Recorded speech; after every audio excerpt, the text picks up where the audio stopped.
Coming up, a project to strengthen an eastern Kentucky dam is nearly over. Dedicated to eastern and southern Kentucky, this is WYMT Mountain News at 11. Good evening, I'm Steve Hensley. During the July flooding, the strength of one eastern Kentucky dam was called into question, with water seeping through the dam and nearly cresting over it. As WYMT's Keaton Hall shows us, the project to strengthen that dam in Breathitt County is nearly complete. Driving over the Pan Bowl Dam in Jackson has been a pain for some and a nightmare for others. I know our state highway engineer said that this kept him awake at night. The dam is nearing the end of a $6.7 million stabilization project after the February 2021 and July 2022 floods prompted concerns about the dam's strength. Where the river turns a bend there where Pan Bowl Dam is, where the lake is formed, it would kind of push back and then push water back in through the dam. Work to install concrete beams into the dam began last October. This has pushed traffic from 3 lanes to 2.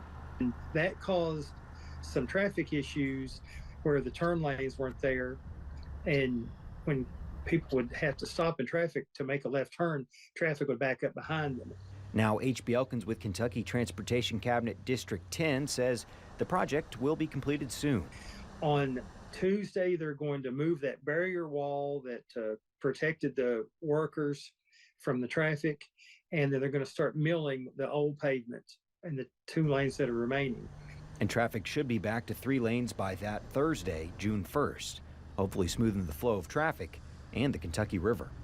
In Jackson, Keaton Hall, WYMT Mountain News. Elkins also says there are plans in the works to widen Highway 15 in that area, increasing the size of the dam.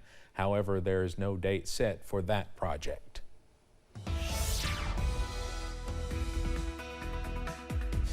Another warm one out there today. Nobody quite got to 80, but I think we'll make another run at it. Not necessarily tomorrow, but more 80s are in our future. Here's where we topped out today throughout the region. How about upper 70s in many spots? Middlesboro 79, Harlan, Jonesville, Somerset, London, Monticello, even up to Moorhead, a popular number. Not quite sure what was going on with that 66 at Jacksboro. They must have lost the sensor a little bit earlier in the day. Middle and upper 50s in most spots, but still noticing some 60s off to our north. The dew points coming up just a touch, as that, obviously with the nighttime and that front starting to scoot on into the region. As we look at pinpoint Doppler, it's mostly a clean sweep, but you can see that frontal boundary there from the Wilmington, Ohio radar south of Maysville now, so that's going to continue to push to the south, switch our winds around and give us a cooler morning tomorrow. Headed out for that early run. Looking pretty good as we head through the morning and really into the afternoon. A really great day to be outside. Your breakfast forecast. Grab that extra cup of coffee, though, because we will be seeing those temperatures in the 50s in the morning. Steve, I've got the latest on the potential for rain as we head towards Memorial Day weekend in a few minutes. All right, Evan, thank you. We now know when a Scott County deputy killed in the line of duty will be laid to rest. Deputy Caleb Conley was shot and killed Monday. Family and friends will say their final goodbyes next week on Thursday, June 1st. His funeral will be at Scott County High School at 11. A visitation will be held the day before from 4 p.m. until 9, also at the high school. He will be buried in Cynthiana. A candlelight vigil will also be held in Conley's honor tomorrow at 8 p.m. at the Courthouse Square in Georgetown. The man accused of killing Deputy Conley appeared in court in Fayette County today. He's facing several charges there, including assault, robbery, and burglary. It stems from a violent crime spree that happened Monday night after police say he shot and killed Deputy Conley. A judge entered a not guilty plea on behalf of the suspect. Charges out of Scott County are expected to be presented to a grand jury. Today, Kentucky State Police and state leaders honored fallen officers who have died in the line of duty. The memorial service honored 37 fallen troopers, officers, highway patrolmen, and 1 K9 unit. The annual memorial service is held every spring at the KSB Training Academy in Frankfort.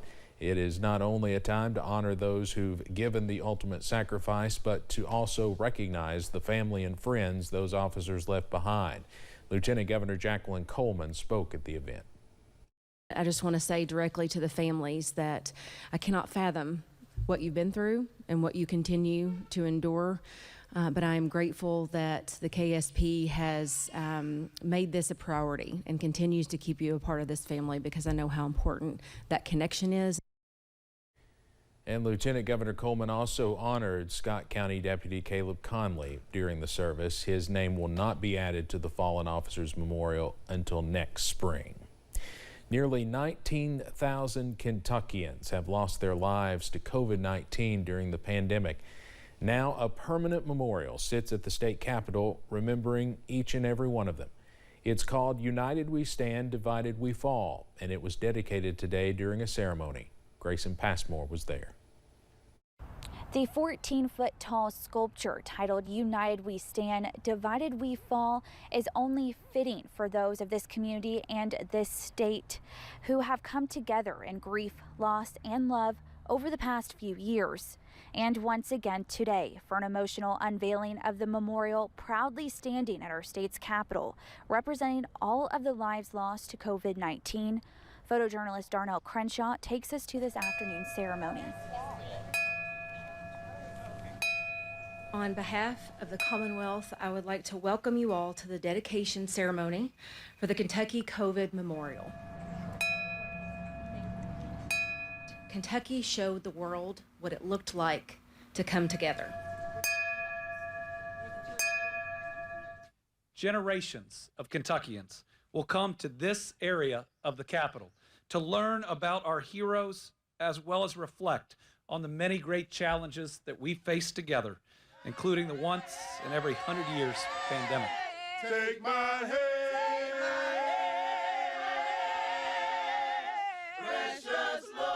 This monument honors all of those we lost, but it also honors everyone else who went through this and who helped keep our communities together.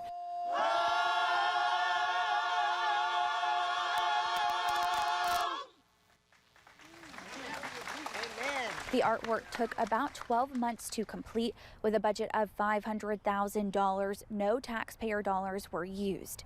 At the Capitol, Grayson Passmore, WKYT. Governor Beshear talked about what he called the twin legacies of the pandemic. One was loss, but the other was unity and coming together to save tens of thousands of lives. One Floyd County town has added a new crime-fighting pup to its ranks. The Prestonsburg Police Department recently welcomed K9 Secret to the PD, who was donated by Iron K9, a dog trainer in Frankfort. This is Prestonsburg's first K9 officer since the untimely death of the department's previous K9 handler, Officer Jake Chaffins, in June 2022. Prestonsburg PD Chief Randy Wood says K9 Secret and the department's newest K9 handler, Officer Jason Arms, are already doing great work together. She's got a job and she does it well, and we've used her. Officer Arms has located some narcotics already and has used her on several vehicle searches, and got no doubt that her progress is coming along great. K9 Secret has been actively working for the PD for just about a month now, but Officer Arms says the bond between him and his new partner is growing stronger each day. One Perry County veteran is taking it upon himself to clean veterans' graves as we approach Memorial Day. Retired Army veteran Bobby Brown has been cleaning grave sites for around 3 months. He says that because some of the conditions are bad, it's important that more people come out and help. I'm just one person, and I'm here to tell you, I can't do. This one right here will take a week at least to get this one straightened up. Brown says he's thankful for everyone who has been helping clean cemeteries, but more needs to be done. Former clients of Eric C. Kahn may have good news in store regarding the reinstatement of their Social Security benefits after attorneys fought to get the benefits back for hundreds of former clients following the Social Security scandal. The SSA is now sending letters to more than 500 people who could be eligible to get them back with a new trial. Attorney Ned Pillersdorf says he worries the former clients will not recognize the weight of the decision and urges those who are eligible to apply for a new hearing. They have become so suspicious of anything from the Social Security Administration, the way they've been treated. But this is a wonderful settlement. It's a no-brainer. If you're truly disabled and lost your benefits 6 years ago, send in a notice and get your monthly benefits reinstated now. He says if they win their trial, the benefits will continue and they will receive back pay. If they lose, they'll have to pay it all back. A state representative who led anti-trans legislation in the Kentucky legislature is under fire tonight. Republican Josh Callaway of Breckinridge County accused children wanting to transition and their parents of being mentally ill. The comments came during Callaway's regular podcast. Callaway talked about a national agenda attempting to promote gender confusion in children. And he said children who want to transition and the parents who support them are mentally ill. Chris Hartman of the Fairness Campaign, who lobbied unsuccessfully to stop Callaway and Kentucky's anti-trans law, called the comments harmful. But Callaway responded to criticism, saying gender dysphoria is a psychiatric disease. The Kentucky Attorney General's office announced 12 randomly selected counties for post-primary election inquiries. That list includes Boyd, Clay, and Owsley counties in our area.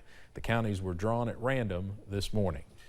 Florida Governor Ron DeSantis has entered the 2024 Republican race for president. He's stepping into a growing field of candidates running for the GOP nomination, including the frontrunner, former President Donald Trump.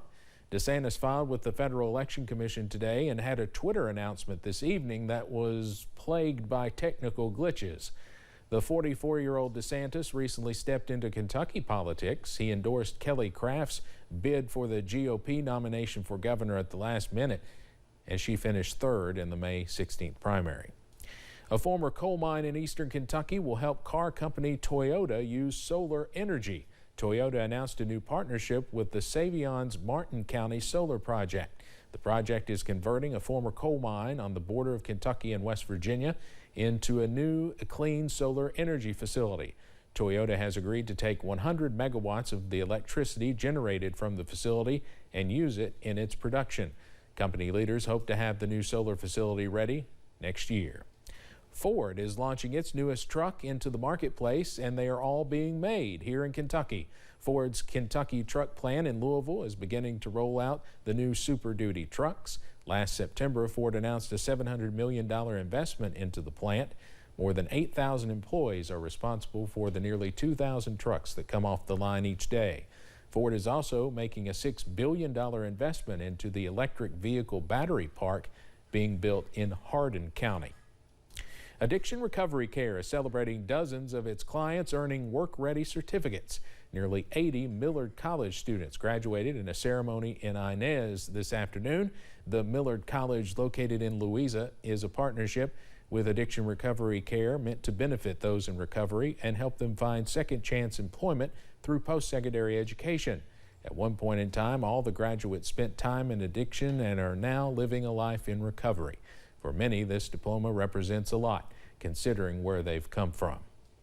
You know, I went for several years and I didn't have what follow through. I started all kinds of stuff, but I never finished anything. So today was completing something and getting a certificate for it and making other people proud, not just myself. And it's a brand new start. The spring graduates receive work-ready certificates in peer support, welding, carpentry, general studies, and addiction recovery studies. Coming up on Mountain News at 11, officials are reminding folks about boating safety ahead of the busy holiday weekend. And a dry front working through now. What does it mean for our rain chances? Those details after this. Every 40 seconds, someone in the U.S. suffers from a stroke. Do you know the signs? It's be fast.